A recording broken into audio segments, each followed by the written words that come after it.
People think that Colombia is only full of jungles and mountains, but here in a way is the Tatacoa Desert, a place that feels completely out of this world. Getting there wasn't easy. We rode out from Pereira on my motorcycle, crossing mountains, valleys, and endless open roads, before finally reaching the desert. The landscape was unlike anything we had seen before. Red canyons, gray labyrinths, and endless horizons. And in the heart of it all, we stayed at Luna Azul, a hotel that blends into this otherworldly terrain. But what we found here was more than just a place to stay. And it completely changed the way we saw this interesting place.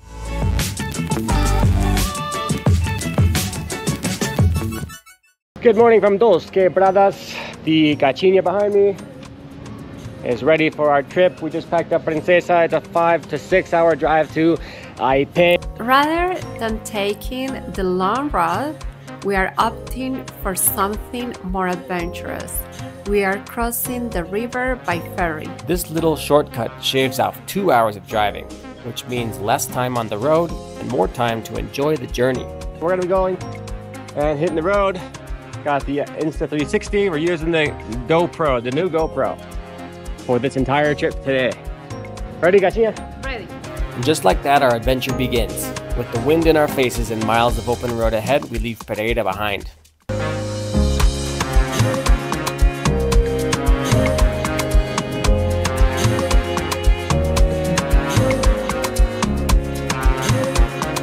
After a few hours on the bike, it's time to stretch our legs and recharge before we keep going.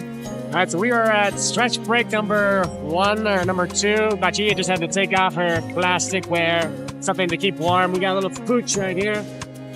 We are on the road going to the valley between the central and eastern mountain range. Not long after, we made it to the trail that brings us to the ferry to cross the river.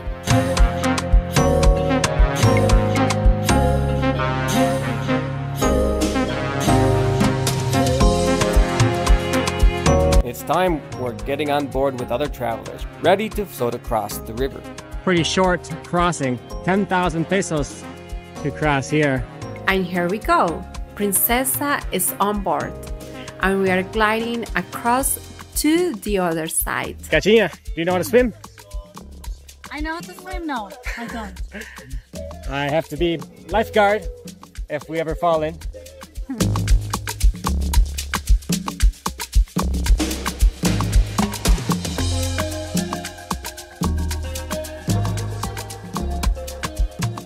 Five long hours later, we finally arrived to our hotel. Time to go to check out this beautiful looking place.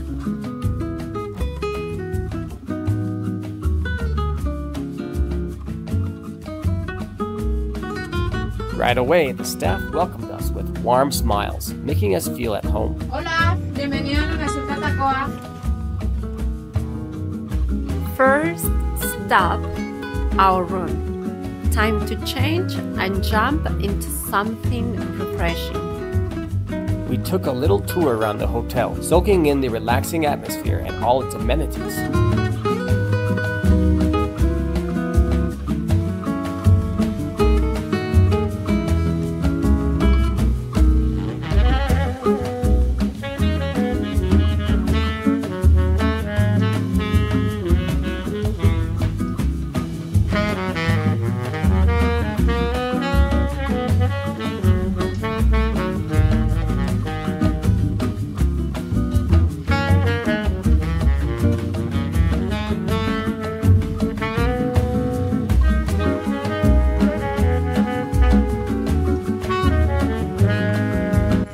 Since this part of Colombia is at 400 meters, we really took advantage of the pools to cool off from the very hot days of clear skies in the desert. Of course, no trip is complete without some goofy, unforgettable photos.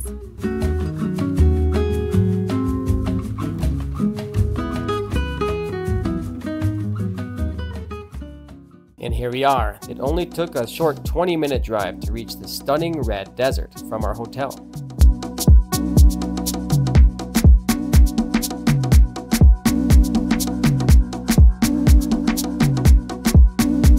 breathtaking Tatacoa Desert.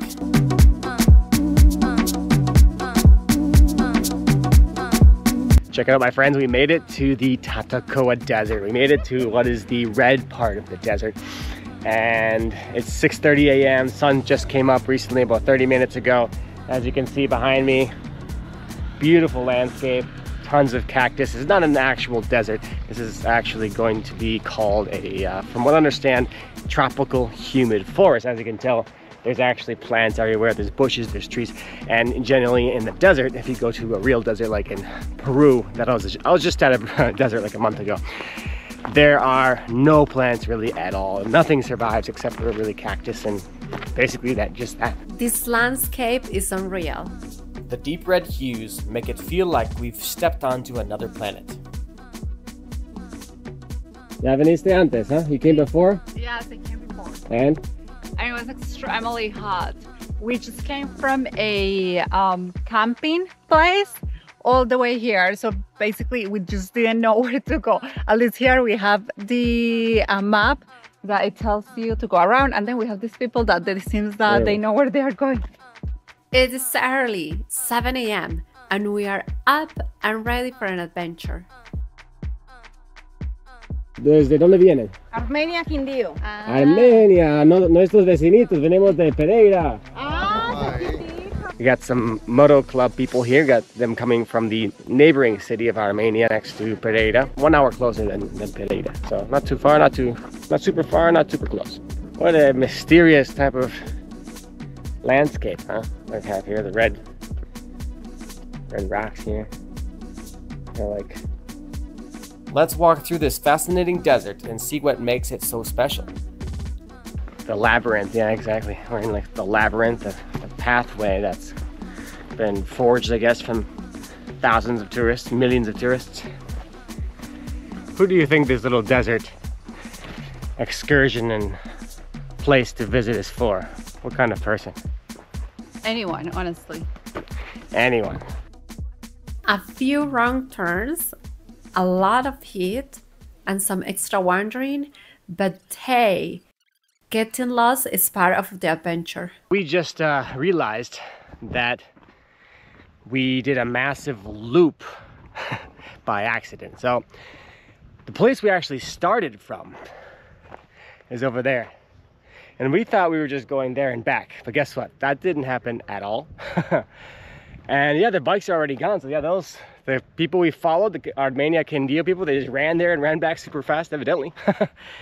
So it's just 7:10, and we decided the sun is coming out. It's clearing up, which is great, but it's also making it hot. So we're gonna probably head back to the bike and then go on to the gray desert. So this is the red one, and as beautiful as it is, we want to try and make it to the other one as well. Did you make it to the gray desert before? Yes. Okay, so we're gonna go there. It's about a 20-minute drive, supposedly, according to Google.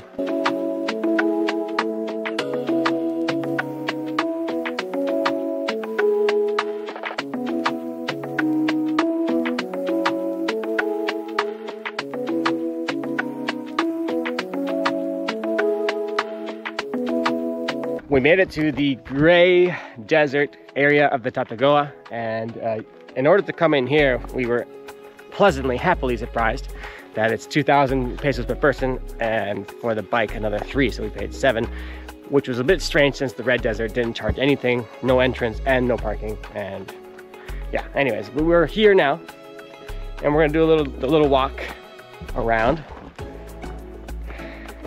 The heat is already intense.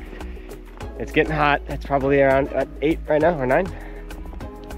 It's 8:15. It's already pretty hot. This place does not mess around. And we're gonna do the hike. This time we don't think we'll get lost because it's not as extensive as the red desert was. Are we getting lost today or not? No, this one is easier actually. You already did this hike already? Yes. Okay, so we got the guide right here. I'm paying the guide 100 million pesos, 100 million thousand pesos. So one thing I just thought about is the comparison between these two deserts. As you can see right now, I mean, this is like really tall walls. on the sides of this path. It's like a very obvious, very wide path. And almost, I don't see much possibility for getting lost, because you'd have to literally just climb up on top of these, scale these massive walls, 100 feet tall, and climb over. Whereas in the red desert, where we just left from, that desert has just path after path after path after path. You can go here and there and there and there. And we accidentally did a loop and got lost. We ended up getting out, but cutting ourselves up a bit. Right here, got some wounds from some plants. Gachina got hit by one of the cactus type of plants. Interestingly, it almost looks like the lunar type of landscape. Like we're on the moon. The scenery here is something else.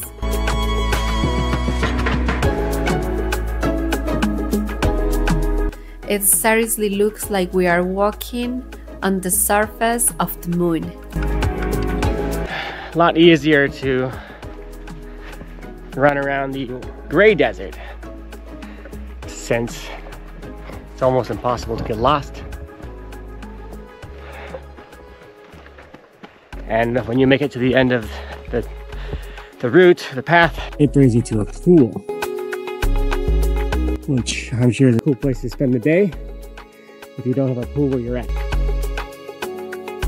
We currently have a pool at our place in the hotel Luna Azul Blue Moon Hotel. I'd like to say thank you so much for watching my videos, and if you want to show support for my channel, please hit that like and subscribe like always. And if you want to go above and beyond, you can buy me a coffee, you can support me on Patreon, and you can also join my channel as a member. That goes to me and really helps me provide all the things that I need in order to make these high quality videos for you guys here in Latin America. Let's get back to the video. As night falls, it's time for one of the best experiences here, stargazing under one of the clearest skies in Colombia. At the observatory, we meet our guide for the night, a passionate stargazing expert. So here we have the owner and the guy that just did the tour that we had up here at the observatory, and I want to introduce you to him. So let's just get his name and what he offers here. Hi, my name is Guillermo. I am the scientific director and owner of this observatory in this place called Victoria Stars. So Victoria Stars is the highest place in the Tatacoa Desert, so have the best skies. We have the best telescopes and the best observatorium right now in Colombia, the modern observatory in Colombia, inaugurated by Michio Kaku, the theoretic physicist. I just finished this tour with Natalie. We had a great time. It's right next to the hotel we're staying at, and I definitely recommend you coming up here to check it out. Welcome. Bye-bye. We were completely in the dark here. Ah, it's too bright. Wrapping up our experience, we're kind of thinking about all the things that we enjoyed, and we're going to go through that on a list. Now, number one, you mentioned already, is the observatory, right? Yes. We went up to the observatory, we walked there, so you can go there by foot. And drink some wine. Drink some wine up there. We watched the sunset, which had a really nice sunset. Took us 15 minutes to walk up there. That's number one. Number two is going to be the Instagrammable type of viewpoints. They have a lot of different viewpoints. There's a heart right here, right next to this, like the dining area. And then there's actually the classic hand that you see everywhere in Colombia, looking out into the central mountain range over there. It was really beautiful. We took a bunch of pictures there. That'll be number two. Yeah, because like in the way you saw, like there were like 4 points of view to take pictures, so you actually have to pay to go to the... There's a lot of different places in the desert, yeah, where you have to pay to go inside. Exactly. When we drove into the desert, we're like on the outskirts of the desert, with basically the desert not as dry, but you know, very similar desert look. Yeah, and it's all included in that price. Number three would be the air conditioner. Oh, really good air conditioner and the pool, so you can really cool off really easily in this climate. Cooling off is a big deal, and yeah, we're gonna do that as soon as we finish this breakfast, and I'm pretty hot. Are you? So yeah, number three. Number four would be the ferries. The ferry location is right next to here. There's one right next to here, and then there's another one, Villavieja. So yeah, connecting Aite and Villavieja. We're gonna go to the Villavieja one today. And beyond that, I mean, we're having breakfast right now too. So that's included in the price. So this is the breakfast that you'll be served here at Hotel Luna Azul. Coffee, Gachiña has some hot chocolate. You get a bowl of fruit. Looks like a nice variety of mango, banana, strawberries. Yeah. Here I got just a huevo frito, the fried egg, and she has the huevos rancheros, right? Which is, I guess is with sausages or something. And then each of us get a couple pieces of bread, which is great. Awesome breakfast here at the hotel. And the bathtub, even though we didn't use that. There's a jacuzzi inside the room. Yeah, and then there's, of course, the big pool and small pool and the hot pool here outside. And then the inside are, I mean, at least in ours, I think some of them have them as the jacuzzi. So yeah, that's another massive benefit. There's a lot of reasons to come out to this Hotel Luna Azul. And jump into something and jump.